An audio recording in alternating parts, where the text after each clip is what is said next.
अस्सलाम वालेकुम दोस्तों, मैं हाफिज़ शहजाद ਤੇ ਤੁਸੀਂ ਵੇਖ ਰਹੇ ਹੋ ਮੇਰਾ YouTube ਚੈਨਲ।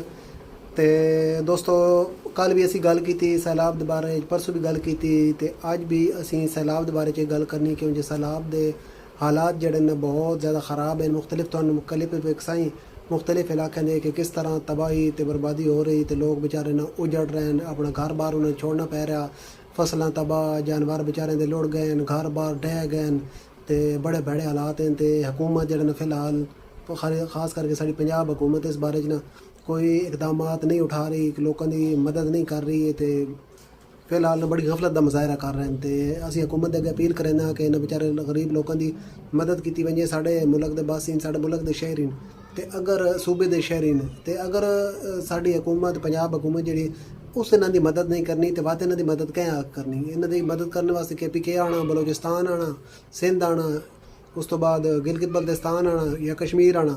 पहले होंदा मकामी जी हुकूमत होंदी ना, उसका काम होंदा मदद करना। तो बाद भी जोड़े ना ये दूसरे लोग जोड़े ना वो मदद वास्ते आने। तो हुण असीं अगे वधदे हां ते तुहानूं जोड़े ना मुख्तलिफ जोड़े ना क्लिप मुख्तलिफ इलाकों के विखाने तो सूरत हाल विखाने कि सूरत हाल है। तो बहुत ही ख़तरनाक सूरत हाल है। तो लोगों बेचारों के ना बहुत ही बुरे हालात हैं। तो तुहानूं सारी सूरत हाल विखाने।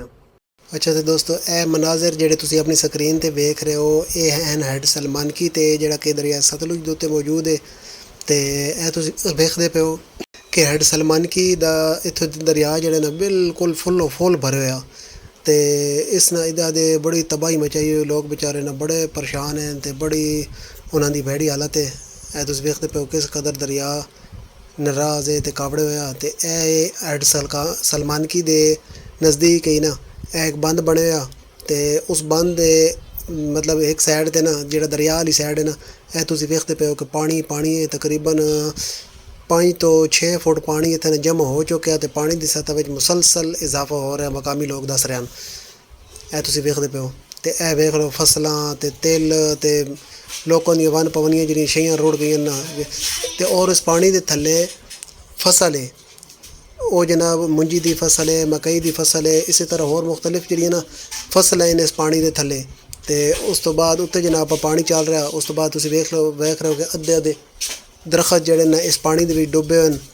तो वो लोगों के घर हैं, लोग यानी डेरे बनाए हैं तो इतने रहिंदे हैं। तो यह हुण यह जी सड़क है ना, यह जो बंद है, ये चंगा भला उच्चा, क्योंकि ये सैलाब ज़्यादा इलाका है। तो सैलाब ज़्यादा इलाके में जी सड़क बनाई वेंदियां ना, वो काफ़ी उचियां करके बनाई वेंदियां। इस वजह तो बनाई वेंदियां ताकि अगर सैलाब आवे ना तो नुकसान तो बचा जा सके।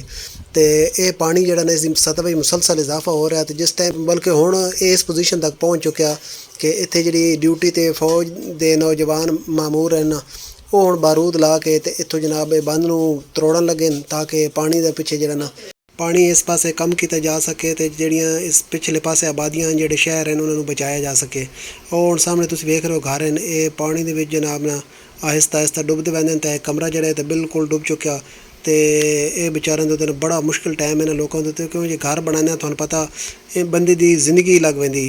तो घर जाके बनते हैं तो बंदे की जिंदगी गल पैंदी। कितने सालों की मेहनत होंदी, मुशक्कत होंदी, तो कितनी सोच विचार तो बाद घर बन के बनते हैं। तो घर इतनी आसानी नाल नहीं बनते। तो यह तुसीं वेख रहे हो सारे का सारा इलाका जनाब ना पानी भी डुबे। दरखत जोड़े ना ये बड़े बड़े दरखत हैं, टालियाँ तो किक्कर तो होर इस तरह के दरखत हैं। तुसीं वेखदे पे हो कि अद्धे अद्धे डुबे हैं। यह हुण बेरी का दरखत है जो तुसीं सामने वेख रहे हो। तो ये भी अद्धी बेरी डुबी हुई, यह भी बेरी ये भी अद्धी डुबी हुई। उस तो बाद होर इस तरह है तुहानूं सारा हर पासे ना पानी पानी नज़र आ रहा। पानी तो इलावा कोई चीज़ नज़र नहीं आ रही। यह हुण तुसीं वेख लो कि यह चंगी वड्डी उम्र वाले ना दरखत हैं। ये पता नहीं टाली है कि केड़ी चीज़ है। तो ये हुण तकरीबन ना 4-5 फुट पानी में डुबया।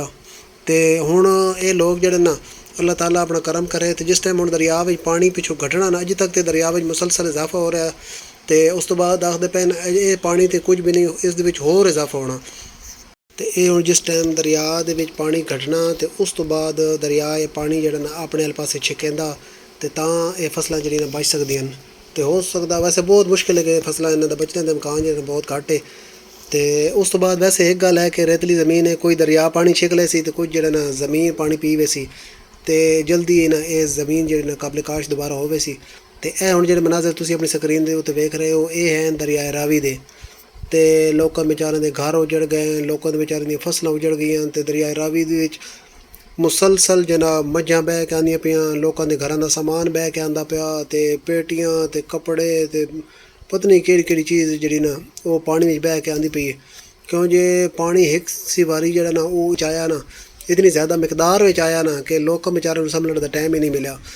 ਤੇ ਕੁਝ ਨਾਲੇ ਲੋਕ ਨਾ ਗਫਲਤ ਵੀ ਕਰਦੇ ਨੇ ਕਿ ਪਹਿਲੇ ਨਾ ਵਾਰਨਿੰਗ ਜਾਰੀ ਕੀਤੀ ਵੈਂਦੀ, ਪਾਣੀ ਆਉਣ ਤੋਂ ਪਹਿਲੇ ਨਾ ਵਾਰਨਿੰਗ ਜਾਰੀ ਕੀਤੀ ਵੈਂਦੀ, ਲੇਕਿਨ ਲੋਕ ਗਫਲਤ ਤੇ ਲਾਪਰਵਾਹੀ ਦਾ ਮੁਜ਼ਾਹਰਾ ਕਰਦੇ ਨੇ ਤੇ ਉਹ ਉਸ ਨੂੰ ਇਤਨਾ ਸੀਰੀਅਸ ਨਹੀਂ ਲੈਂਦੇ, ਜਿਸ ਦੀ ਵਜ੍ਹਾ ਤੋਂ ਬਾਅਦ ਜਿਸ ਟਾਈਮ ਪਾਣੀ ਆਉਂਦਾ ਨਾ ਤੇ ਪਾਣੀ ਤਬਾਹੀ ਤੋਂ ਇਲਾਵਾ ਹੋਰ ਕੁਝ ਵੀ ਨਹੀਂ ਕਰਦਾ ਤੇ ਉਸ ਦਾ ਜਿਹੜੇ ਪਾਸੇ ਮੂੰਹ ਹੁੰਦਾ ਨਾ ਪਾਣੀ ਜਨਾਬ ਹਰ ਪਾਸੇ ਤਬਾਹੀ ਫੈਰੀ ਪੈਂਦਾ ਹੈ। ਹੁਣ ਤੁਸੀਂ ਵੇਖਦੇ ਪਏ ਦਰਿਆ ਰਾਵੀ ਵਿੱਚ ਕਿਤਨਾ ਜ਼ਿਆਦਾ ਪਾਣੀ ਹੈ ਤੇ ਕਿਉਂ ਜੀ ਇਸ ਦਰਿਆ ਰਾਵੀ ਦੇ ਵਿੱਚ ਨਾ ਸ਼ਕਰਗੜ੍ਹ ਤੇ ਨਾਰੋਵਾਲੀ ਵਾਲੀ ਸਾਈਡ ਤੇ ਨਾਲਾ ਬਈ ਗੁਜ਼ਰਦਾ ਤੇ ਉਸ ਤੋਂ ਬਾਅਦ ਸਿਆਲਕੋਟ ਵਾਲੀ ਸਾਈਡ ਤੇ ਉੱਥੋਂ ਜਨਾਬ ਨਾਲਾ ਡੈਕ ਆਉਂਦਾ ਪਿਆ। ਨਾਲਾ ਡੈਕ ਜਿਹੜਾ ਨਾ ਉਹ ਦਰਿਆ ਰਾਵੀ ਦਾ ਤੁਸੀਂ ਅੱਧ ਕਰ ਲਓ ਜਾਂ ਤੁਸੀਂ ਛੋਟਾ ਦਰਿਆ ਰਾਵੀ ਉਹਨੂੰ ਆਖ ਸਕਦੇ ਹੋ। ਉਹ ਉਸ ਦੇ ਵਿੱਚ ਵੀ ਨਾ ਪਾਣੀ ਬਹੁਤ ਜ਼ਿਆਦਾ ਆਇਆ ਤੇ ਉਹ ਯਾਨੀ ਉਸਦੀ ਕਪੈਸਿਟੀ ਤੋਂ ਬਹੁਤ ਜ਼ਿਆਦਾ ਪਾਣੀ ਫੁੱਲ ਜਨਾਬ ਉਹ ਵੀ ਬਹਿ ਰਿਹਾ, ਉਹ ਪਾਣੀ ਸਾਰਾ ਇਸ ਦਰਿਆ ਦੇ ਵਿੱਚ ਆਉਂਦਾ। ਤੇ ਇਹ ਹੁਣ ਤੁਸੀਂ ਵੇਖ ਰਹੇ ਹੋ ਪੁੱਲ ਦੀ ਸੂਰਤ ਹਾਲ ਤੇ ਤਲੋ ਪਾਣੀ ਤੁਸੀਂ ਵੇਖ ਲਓ ਕਿਸ ਲੈਵਲ ਤੇ ਆਮ ਰੂਟੀਨ ਜਿੱਥੇ ਤੁਸੀਂ ਵੇਖਦੇ ਹੋ ਕਿ ਬਿਲਕੁਲ ਜਨਾਬ ਜ਼ਮੀਨ ਦੇ ਨਾਲ ਥੋੜ੍ਹਾ ਜਿਹਾ ਪਾਣੀ ਹੁੰਦਾ ਤੇ ਬਾਕੀ ਦਰਿਆ ਰਾਵੀ ਜਿਹੜਾ ਨਾ ਉਹ ਖਾਲੀ ਹੁੰਦਾ ਤੇ ਬਿਲਕੁਲ ਸੁੱਕਾ ਹੁੰਦਾ। ਤੇ ਹੁਣ ਦਰਿਆ ਰਾਵੀ ਜਿਹੜਾ ਨਾ ਫੁੱਲ ਹੈ ਤੇ ਇਹ ਵੇਖਦੇ ਪਏ ਤੁਸੀਂ ਮਿੱਟੀ ਵਾਲਾ ਰੱਤਾ ਲਾਲ ਪਾਣੀ ਹੈ ਤੇ ਸਾਰੀ ਮਿੱਟੀ ਬਹਾ ਕੇ ਲੈ ਆ ਰਿਹਾ। ਤੇ ਇਹ ਹੁਣ ਸੂਰਤ ਹਾਲ ਜੇ ਤੁਸੀਂ ਵੇਖ ਰਹੇ ਹੋ ਇਹ ਨਾਲ ਡਿੱਗਦੀ ਤੇ ਉਸ ਤੋਂ ਬਾਅਦ ਜਿਹੜੀ ਇਸ ਤੋਂ ਥੋੜ੍ਹੀ ਦੇਰ ਪਹਿਲੇ ਤੁਸੀਂ ਵੇਖੀ ਨਾ ਉਹ ਆਈ ਸਿਆਲਕੋਟ ਦੇ ਵਿੱਚ ਬਾਰਿਸ਼ ਦੀ ਸੂਰਤ ਹਾਲ ਕਿ ਬਾਰਿਸ਼ ਵੀ ਉੱਥੇ ਮੁਸਲਸਲ ਲੱਗੀ ਹੋਈ, ਰੁਕਣੇ ਦਾ ਬਿਲਕੁਲ ਨਾਂ ਨਹੀਂ ਲੈ ਰਹੀ। ਤੇ ਇਹ ਦੋਸਤੋ ਅੱਜ ਦੀ ਵੀਡੀਓ ਉਮੀਦ ਕਰਦੇ ਤੁਹਾਨੂੰ ਪਸੰਦ ਆਈ ਹੋਸੀ ਤੇ ਅੱਲਾਹ ਤਾਲਾ ਇਹਨਾਂ ਲੋਕਾਂ ਦੀ ਮਦਦ ਫਰਮਾਏ, ਅੱਲਾਹ ਤਾਲਾ ਇਹਨਾਂ ਨੂੰ ਮਾਫ ਫਰਮਾਏ ਤੇ ਅੱਲਾਹ ਤਾਲਾ ਜਲਦ ਅਜ਼ ਜਲਦ ਇਸ ਸੈਲਾਬ ਤੋਂ ਜਿਹੜਾ ਨਾ ਲੋਕਾਂ ਨੂੰ ਨਿਜਾਤ ਅਤਾ ਫਰਮਾਏ ਤੇ ਉਹਨਾਂ ਦੇ ਹਿਫਾਜ਼ਤ ਫਰਮਾਏ।